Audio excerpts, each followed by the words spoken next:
Lu bang long Baptist Youth Fellowship tàu lao padai lao pangu mai suna ni ton dikan yang tharai pulau nap tu tang na yom da tiam the se kum thu lao sắp tàn là lao đeo suy là đeo na tam the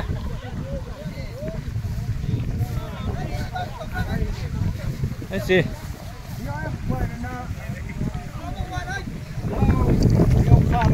điều khoản của mình không thấy nè.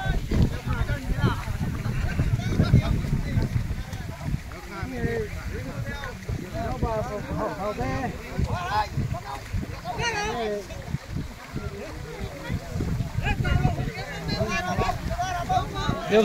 suy lúa nên tồn tích cân phụ lọ ngắm đi gài thế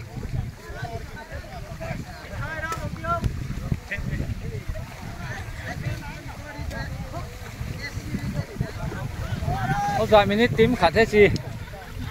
cái tàu ruồn liều gạo mình không thấy ạ.